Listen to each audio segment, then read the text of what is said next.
سورہ کہف کا نام تو سنا ہے نا, حدیث میں اس کی بڑی فضیلت بھی ہے. ایک کام آپ لوگ ضرور کریں کہ دیکھو جو حافظ قرآن نہیں ہے نا, وہ کچھ متعین صورتیں ضرور یاد کریں قرآن مجید کی. ٹھیک ہے, پورا قرآن حفظ نہیں ہوتا, کچھ متعین صورتیں ہیں, جیسے سورہ یاسین ہے, سورہ ملک ہے. سورہ ملک کی تو بڑی فضیلت ہے. اسی طرح سورہ کہف ہے, یہ بھی زبانی یاد کریں. سورہ سجدہ ہے, یہ بھی زبانی یاد کریں. اور 30واں پارہ بھی مکمل زبانی, اور 29واں بھی مکمل زبانی. یہ 2 پارے ہر ایک کو حفظ ہونے چاہیے, 29واں, اور کیونکہ نمازوں میں پڑھے جاتے ہیں. 29واں 30واں مکمل یاد کر لیں, سورہ یاسین یاد کر لیں, سورہ ملک یاد کر لیں, اور سورہ کہف یاد کر لیں, سورہ سجدہ یاد کر لیں. سمجھ رہے ہیں؟ سورہ واقعہ یاد کر لیں, سورہ رحمان بھی یاد کر لیں. اگر سورہ رحمان یاد کرنا ذرا مشکل ہے, سورہ واقعہ یاد کر لیں. تو یہ چند صورتیں آپ یاد کریں گے نا, تو اس کا فائدہ کیا ہوگا کہ تہجد میں آپ لمبی نماز پڑھ سکتے ہیں. دیکھو سورہ کہف جمعے کے دن فضیلت ہے نا, تو وہ جمعے کی رات کو تہجد میں پڑھ لو سورہ کہف, فضیلت بھی حاصل ہو جائے گی اور نماز کا ثواب بھی مل جائے گا. تو جن لوگوں کو قرآن کا حصہ یاد نہیں ہوتا, وہ تہجد لمبی رکعتیں پڑھ ہی نہیں سکتے. وہ علم طرح سے بس پڑھتے رہیں گے, رکوع کریں گے, پھر اٹھیں گے. تو وہ تہجد میں جو ہے نا, کچھ اپنا سینے میں اتنا قرآن محفوظ رکھنا چاہیے تاکہ کبھی انسان کی طبیعت میں نشاط ہوتا ہے, وہ لمبی نماز پڑھنا چاہتا ہے تو پڑھ سکے. وہ سمجھ رہے ہیں؟ 30واں پارہ ہے, ایک پارہ تہجد میں پڑھ لیں مکمل 30واں پارہ. تو یہ تھوڑا تھوڑا روزانہ قرآن مجید یاد کیا کریں.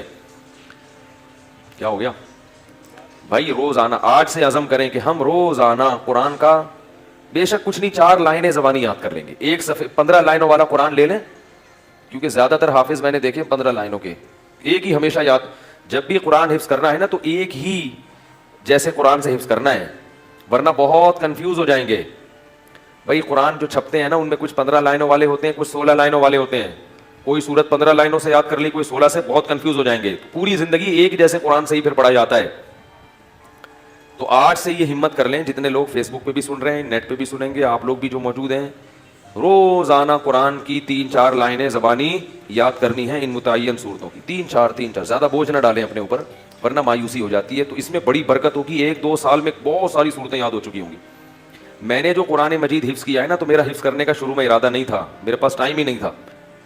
اللہ تعالیٰ میرے بڑے بھائی کو جزائے خیر دیں, وہ حافظ قرآن ہیں. ہم نے کسی الگ سے قاری سے نہیں پڑھا, اپنے بڑے بھائی سے ہی پڑھا ہے. تو وہ ہمیں روزانہ سب بہن بھائیوں کو لے کے صبح بیٹھ جاتے تھے فجر کے بعد, اور ہمیں انہوں نے پڑھانا. قاعدہ تو میرے والد صاحب نے پڑھا دیا تھا, نورانی قاعدہ, اور کچھ دعائیں یاد کرا لیں. باقی بڑے بھائی نے پھر قرآن پڑھانا شروع کیا. تو جب میرا قرآن ختم ہوا تو انہوں نے کہا کہ اب کچھ صورتیں یاد کر لو. تو مجھے سورہ کہف یاد کرا دی. تھوڑی صبح دیر بیٹھتے تھے, 15 منٹ 20 منٹ, آدھا گھنٹہ روزانہ. باقی پھر اسکول جانا ہے, باقی کام, بس روزانہ اتنی دیر بٹھاتے تھے. تو وہ روز تھوڑی تھوڑی صورتیں یاد کر کے بہت ساری صورتیں یاد ہو گئیں. تو پھر مجھے حفظ کرنے کا شوق پیدا ہو گیا کہ یار جب اتنی ہو گئی تو پورا یاد کرو قرآن. تو میں نے بہت تھوڑے سے عرصے میں طلب علمی کے دوران الحمدللہ حفظ مکمل کیا ہے, پڑھائی کے دوران. تو ایک دفعہ ذوق پیدا ہو جائے گا نا, تو پھر خود مزہ آئے گا, خود لطف آئے گا اس میں.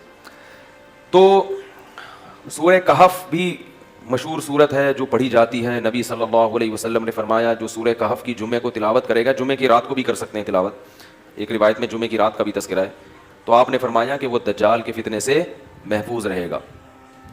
کہف عربی میں کہتے ہیں غار کو. اس میں 2 بلکہ 3 واقعات ہیں, 2 تو بڑی دلچسپ ہیں. پچھلی قوموں میں چند نوجوان تھے جو ایمان لے کر آئے. جو کیا کیا انہوں نے, لیکن جس ملک میں وہ رہتے تھے وہاں کا بادشاہ بڑا ظالم تھا, وہ ایمان والوں کو زندہ رہنے نہیں دیتا تھا. تو ان نوجوانوں نے مل کے یہ کہا کہ ہم یہاں رہ کر اپنے ایمان کی حفاظت نہیں کر سکتے, ایمان ظاہر کریں گے یہ ہمیں مار دیں گے, تو ہم اس ملک کو چھوڑ کر کہیں نکلتے ہیں. یہ بڑی قربانی ہوتی ہے اپنا ملک چھوڑ دینا اللہ کے لیے. ہمیں چھوڑنے کی ضرورت اس لیے نہیں ہے کہ ہم چھوڑ کے جائیں گے کہاں, یہ بڑا مسئلہ ہے نا. تو ہم یہیں رہ کے دین پر عمل کریں, اور الحمدللہ اللہ کا شکر ہے اتنا ہے کہ جو کرنا چاہے تو عمل کر سکتا ہے.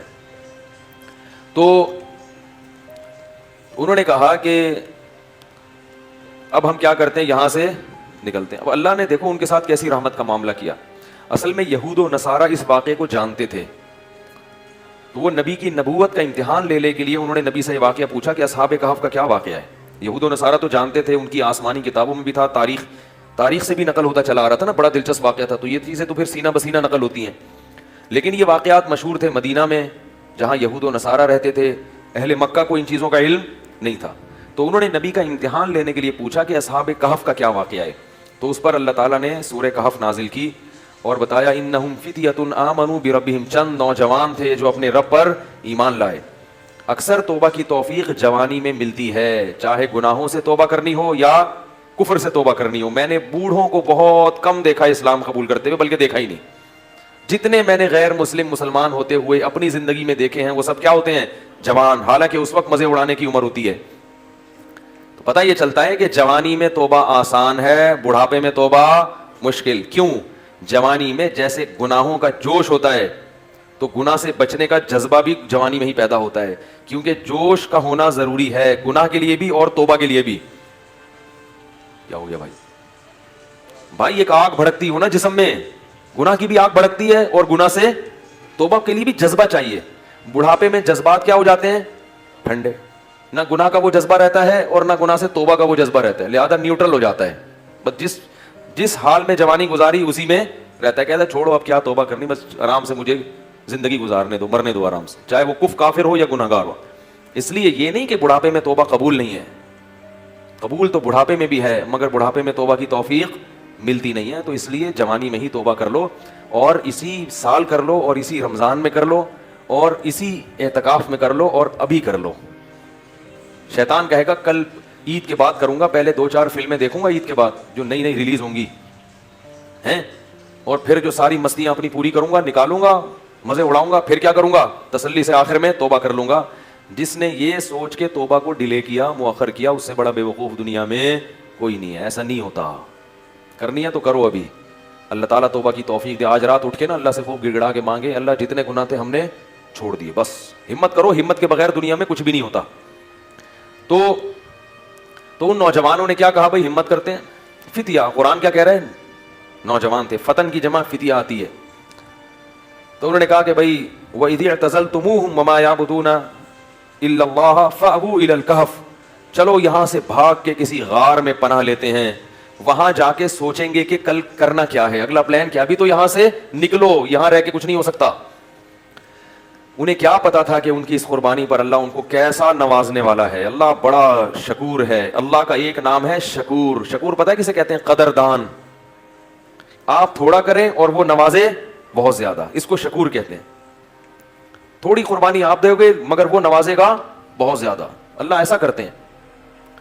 تو یہ نوجوان نکل کے گئے ہیں اور انہوں نے غار میں کیا کی؟ پناہ لی, وہاں بیٹھ چلے گئے ہیں, نیند آ گئی, سو گئے. ساتھ ان کا کتا بھی تھا.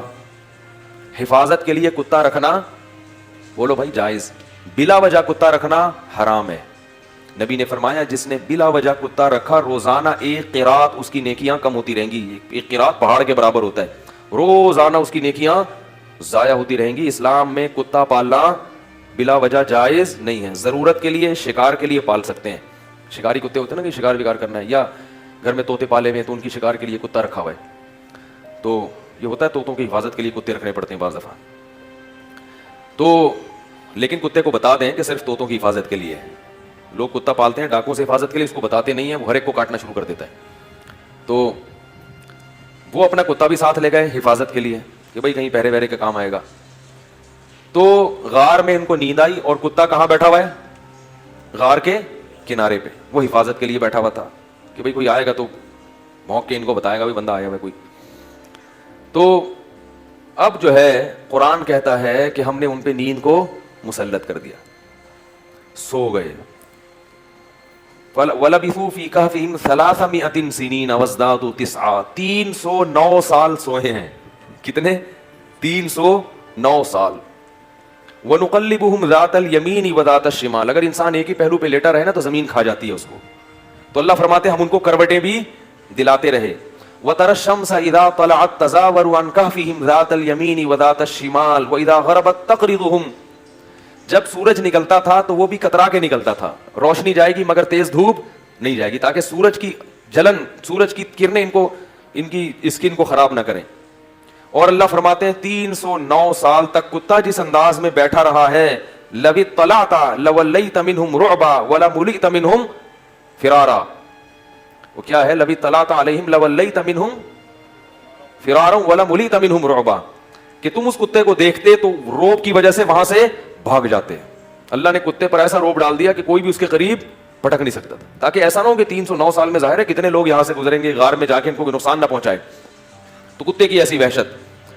309 سال کے بعد اللہ نے ان کو اس دوران کیا ہوا, وہاں حکومت کا کیا ہو گیا, بادشاہ مر گیا, پوری رعایا تبدیل ہو گئی, کوئی نیک بادشاہ آ گیا اس ملک میں جو توحید پرست تھا اور نیک لوگوں کی قدر کرتا تھا, پوری رعایا تبدیل ہو گئی, حکومت تبدیل ہو گئی 309 سال میں.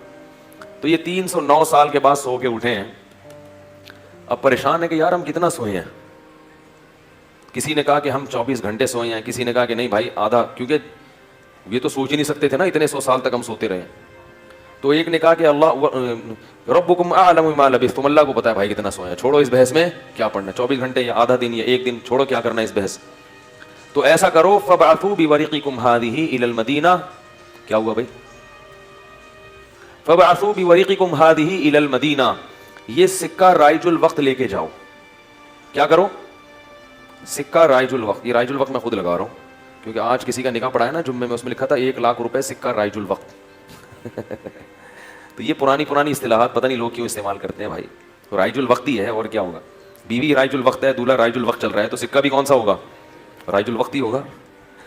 تو انہوں نے کہا کہ یہ سکے لے کے جاؤ, کرنسی لے کے جاؤ, فَلْيَنْظُرْ أَيُّهَا أَزْكَىٰ طَعَامًا, اور دیکھ کر آؤ کون سا پاکیزہ کھانا ہے, کیونکہ غیر مسلم ریاست ہے, حلال ملنا, اس سے پتہ چلتا ہے کہ غیر مسلم اسٹیٹ میں رہنا بڑا مشکل کام ہے. لوگ یورپ امریکہ میں جا کے جو آئے کھا لیتے, کہتے بسم اللہ پڑھ کے کھا لو, یہاں کیا حلال حرام, اتنا مشکل کام ہے. نہیں نہیں نہیں نہیں, آپ کو تحقیق کرنی پڑے گی. غیر مسلم ملک میں گوشت کھانا آپ کے لیے حلال نہیں ہے جب تک کہ یقین نہ ہو کہ یہ حلال طریقے سے ذبح کیا گیا ہے, اور محض حلال کا ٹھپا کافی, بولو یار نہیں ہے, کہتے اس پہ حلال کا ٹھپا لگانے میں کتنے ٹائم لگتا ہے. وہ لوگوں نے مہریں بنا کے رکھی ہوئی, حلال لکھا ہوا ہے, ہر چیز پہ سور پہ بھی ٹھپا لگا رہے ہیں حلال, جو چیز آ رہی ہے اس پہ کیا لگا دیتے ہیں, حلال کا ٹھپا. جو بھی ان ملکوں میں رہتے ہیں ان کی ذمہ داری ہے کہ چکن کھا رہے ہیں, بکرا کھا رہے ہیں, جا کے پہلے تحقیق کریں کہ اس کمپنی میں حلال ہے بھی یا نہیں ہے. مشینی ذبیحہ ہماری تحقیق میں حلال نہیں ہے. جمعہ مغرب تک ختم ہوتا ہے تو مغرب سے پہلے سورہ کہف پڑھ سکتے ہیں یا نہیں, کیا جمعے کی نماز سے پہلے ہی پڑھنا چاہیے, مغرب سے پہلے پڑھ سکتے ہیں, کوئی حرج نہیں ہے. جمعے کے دن پوری سورہ کہف پڑھنا سنت ہے یا پہلی 10 آیات؟ جنید صاحب, جمعے والے دن سورہ کہف مکمل پڑھنا سنت ہے یا پہلی 10 آیات؟ دیکھیں حدیث میں دونوں کی فضیلت ہے, پہلی 10 آیات کی بھی اور سورہ کہف کی بھی. تو یہ ایک پیکج ہوتا ہے, آپ سمجھ لیں کہ اصل تو یہ کہ پوری سورہ کہف پڑھے, پوری نہیں پڑھ سکتے تو چلیں ایک اللہ نے ایک اور پیکج ہمیں دیا ہے کہ پہلی 10 آیتیں پڑھ لیں. اس کی مثال ایسے ہے جیسے حدیث میں جو تسبیح کا حکم ہے 33 دفعہ سبحان اللہ, 33 دفعہ الحمدللہ, 34 دفعہ اللہ اکبر, یہ ہر نماز کے بعد ہے. لیکن حدیث میں 10 دفعہ بھی ہے کہ 10 دفعہ سبحان اللہ, 10 دفعہ الحمدللہ, 10 دفعہ اللہ اکبر. تو یہ ان لوگوں کے لیے پیکج ہے کہ بھائی جو 33 دفعہ نہیں پڑھ پا رہے تو چلو 10 دفعہ پڑھ لو. تو اس طرح اصل فضیلت تو یہی ہے کہ 33 دفعہ سبحان اللہ پڑھا جائے, 33 دفعہ الحمدللہ, 34 دفعہ اللہ اکبر. یہ نہیں ہو سکتی تو some thing is better than nothing, تو 10 دفعہ پڑھ لیا جائے. تو یہی سورہ کہف کا بھی ہے. اصل تو یہی ہے کہ پوری سورہ کہف پڑھی جائے, نہیں تو کم از کم پچھلی 10 آیات پڑھ لیں.